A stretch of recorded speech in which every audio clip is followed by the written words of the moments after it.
Hello and welcome to my channel desified Umme. So today मुझे बहुत सारी रिक्वेस्ट्स आ रही थी और मैसेजेस भी आ रहे थे। बहुत सारे व्यूअर्स पूछ रहे थे कि हमारा कैश लेटर हमने अप्लाई किया था, हमने डाटा चेक दिया था, हमारा कैश नहीं आया, कैश डिलेड है। तो ईद के ऊपर मुझे बहुत ज़्यादा मैसेजेस आए इंस्टा पे भी और कमेंट्स में भी। तो मैंने सोचा कि सबसे पहले इस क्यूरी को आंसर कर दिया जाए क्योंकि ये इम्पॉर्टेंट है। बहुत सारे students I know September intake में आते हैं और कैश डिले का एक ऐसा इशू है कि जो बहुत ज़्यादा इस दफ़ा देखा जा रहा है। तो मैं आपको सबसे पहले तो बता दूं कि कैश क्या है और कैश क्यों ज़रूरी है।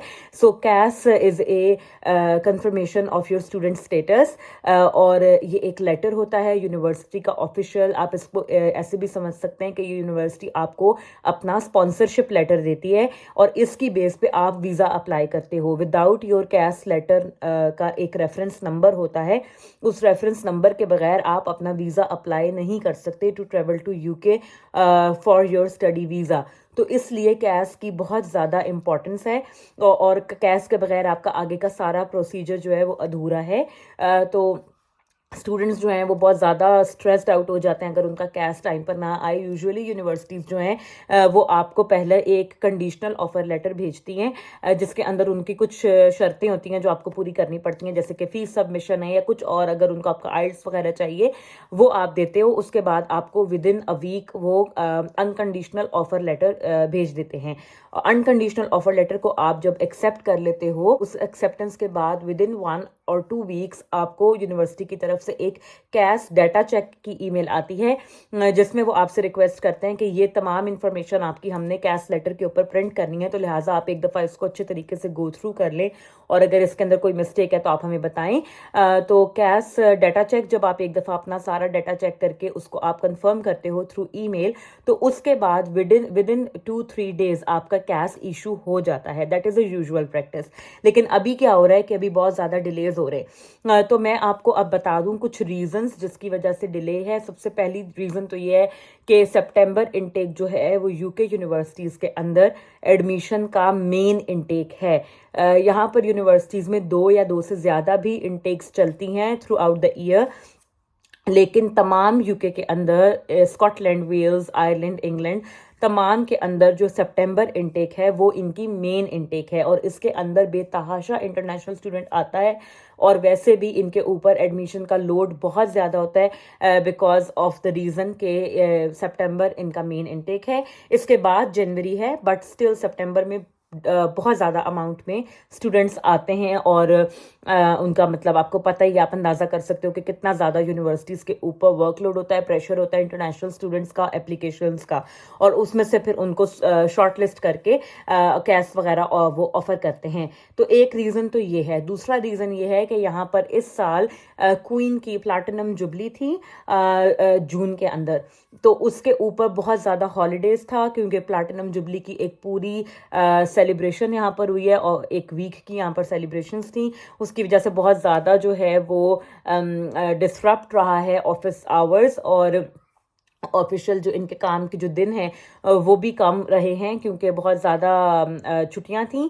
उसके अलावा भी समर में बहुत ज़्यादा पब्लिक हॉलीडेज़ आती हैं इंग्लैंड के अंदर, तो जिसकी वजह से वर्कलोड इनका मतलब इन्हें मैनेज करने में थोड़ी सी डिफ़िकल्टी होती है। और फिर ये जो टाइम होता है समर का, इसमें हॉलीडेज़ स्टाफ जो होता है इनका वो बहुत ज़्यादा हॉलीडेज़ पे जाता है बिकॉज यही टाइम होता है सब यूनिवर्सिटीज़ में टीचिंग वगैरह भी ऑफ होती है, तो स्टाफ भी बारी बारी जो है वो हॉलीडेज़ पे जा रहा होता है। 3 वीक्स 4 वीक्स की हॉलीडेज़ होती हैं, तो तमाम ऑफिस के अंदर जो उनका एम्प्लॉयज़ हैं उनकी तादाद भी कम होती है as compare to usual days.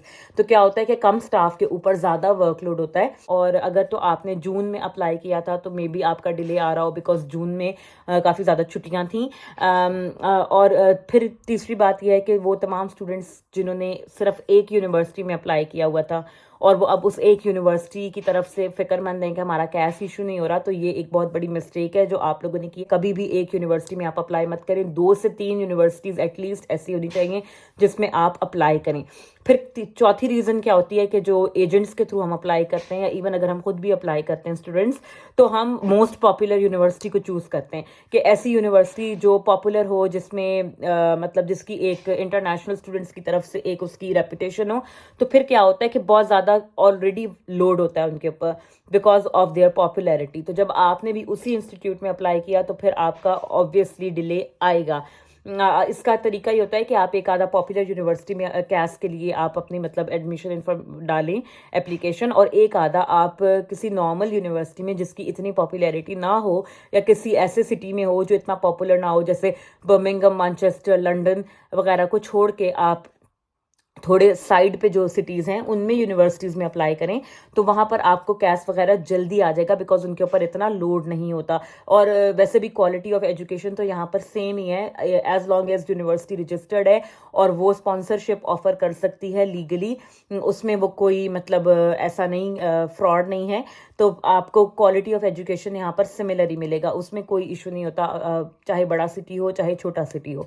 तो ये तो कुछ मिस्टेक्स हैं जो स्टूडेंट्स करते हैं और जो रीजंस हैं यहाँ पर कैस के डिले के। तो अब मैं आपको बताती हूँ कुछ तरीके के जिसके थ्रू आप इसको ओवरकम कर सकते हैं और आप देख सकते हैं कि आपका कैश कैसे आएगा। सबसे पहला तो ये है कि अगर आपने एजेंट के थ्रू अप्लाई किया है तो आप अपने एजेंट से बात करें और उन्हें कहें कि भाई यूनिवर्सिटी के साथ आप कोई फॉलो अप करें, मुझे कोई आप मेल वगैरह दिखाएं यूनिवर्सिटी की कि मेरा कैश किधर है, बिकॉज आपने इतना ज़्यादा पे किया है। और बाज़ दफ़ा एजेंट्स ऐसा आपके साथ वो करते हैं कि आप को नहीं समझ आती कि किस चीज़ पे यकीन करना है और आप लोग बाज़ दफ़ा गलत डिसीजन कर लेते हैं। मैंने ऑलरेडी एजेंट्स के रोल के ऊपर एक वीडियो बनाया हुआ है और मैंने आपको बताया कि किस तरीके से आप अपने आप को बचा सकते हैं उस सब चीज़ से। अगर आपने वो वीडियो नहीं देखी तो मैं इधर ऊपर लिंक भी दे दूंगी, आप देख सकते हैं। बट ये कि आप अपने एजेंट को बार बार उन्हें कहें कि जी मुझे कोई आप यूनिवर्सिटी की तरफ से कोई कॉरेस्पॉन्डेंस दिखाएं, कोई मेल दिखाएं, उनसे कॉन्टेक्ट करें कि क्या आपकी बातचीत यूनिवर्सिटी के साथ हो रही है रिगार्डिंग माय कैश। ठीक है, तो ये अगर तो आपने एजेंट के थ्रू अप्लाई किया है तो यही तरीका है बिकॉज ही और she is your only point of contact with the university. या फिर आप डायरेक्टली यूनिवर्सिटी से बात कर सकते हैं। आप यूनिवर्सिटी के वेब पेजेस पर जाएं, वहाँ से आप उनके इंटरनेशनल जो ऑफिसेज होते हैं, इंटरनेशनल स्टूडेंट्स के साथ जो डील करते हैं, आप उनके कॉन्टैक्ट ईमेल वगैरह लें।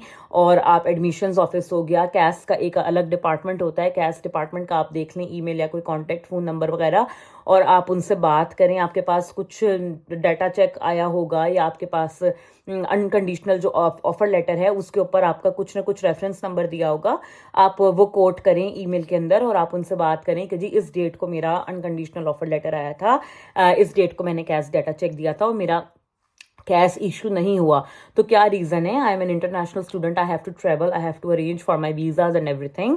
तो वो आपको ज़रूर रिप्लाई करते हैं। लेकिन अगर आप उनसे कांटेक्ट ही नहीं करते, अगर आप आराम से बैठ जाते हैं कि जी आ जाएगा खुद ही, तो ऐसा नहीं होता। आपको थोड़ा सा अपने आप को प्रोएक्टिव करना पड़ेगा, थोड़ा सा आपको उनके साथ बातचीत करनी पड़ेगी, ईमेल्स बार बार करनी पड़ेंगी, तभी जाकर आपका कैश का कोई आपको पता लगेगा कि आपका कैश किधर है और कब आएगा।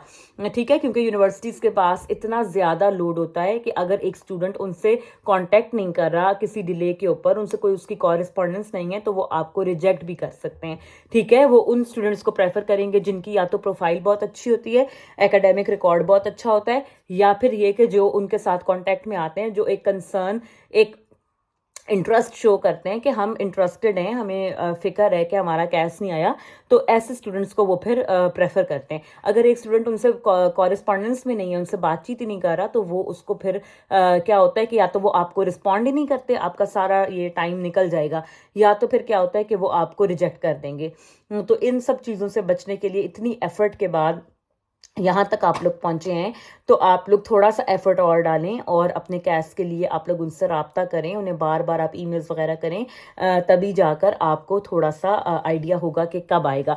जब मैंने अपना पीएचडी लास्ट ईयर अप्लाई किया था तो मेरा कैश भी बहुत ज़्यादा डिले से आया था, it was almost 2 months late. लेकिन मेरा इशू ये था कि मेरी पीएचडी थी, तो पीएचडी के अंदर कोई सेट स्टार्ट डेट नहीं होती। जैसे सितंबर इनटेक है, इनटेक की एक स्टार्ट डेट होती है, उसके बाद आप सिर्फ हफ्ता या 2 हफ्ता डिले से ज्वाइन कर सकते हैं, उससे ज़्यादा आप डिले नहीं कर सकते बिकॉज टॉट प्रोग्राम होते हैं। बट जो रिसर्च डिग्रीज होती हैं जिनके अंदर कोई टॉट प्रोग्राम नहीं होता, उसके अंदर आपकी कोई सेट स्टार्ट डेट नहीं होती और आप अपनी स्टार्ट डेट को थोड़ा बहुत आगे पीछे शिफ्ट कर सकते हैं। जैसे मेरी स्टार्ट डेट 1 मंथ मैंने डिले करवाई थी because of my issues with the visa and everything. तो ये चीज़ है, तो आप इन सब बातों को नज़र में रखें। बट मैंने बहुत ज़्यादा ईमेल्स किए थे, मैंने हर डिपार्टमेंट के साथ यूनिवर्सिटी को इंगेज किया था, because I was not getting my cash, I didn't know where it went और व्हेन इट्स हैपनिंग। सो ये कि थोड़ा सा आपको अपना एफर्ट पुट इन करना पड़ता है। जो एडमिशन के टाइम की कुछ चीज़ें हैं कि जैसे एक से ज़्यादा यूनिवर्सिटीज़ में अप्लाई करें, ज़्यादा पॉपुलर यूनिवर्सिटीज़ में अप्लाई मत करें, छोटे एरियाज़ में अप्लाई करें, बिगर सिटीज़ दैट डिपेंड्स। बट ये कि उसके अंदर एक रीज़न है कि आपका कैश ज़रा जल्दी आ जाता है। तो ये सब चीज़ों को आप अपने माइंड में रखें। आई होप कि बहुत सारे स्टूडेंट्स की जो कन्फ्यूजन है या परेशानी है वो कुछ क्लियर हो गई होगी, कुछ कम हो गई होगी, और इससे आपको थोड़ा सा हेल्प मिला होगा कि आप किस तरीके से यूनिवर्सिटी के साथ एंगेज कर सकते हैं। अगर आपकी और भी कोई क्यूरीज हो तो आप मुझे कॉमेंट बॉक्स में कॉमेंट कर सकते हैं, and I will try to make a video on that as well. So stay tuned, stay connected, keep subscribing the channel, give this video a thumbs up, and I will see you guys soon. Take care, bye bye.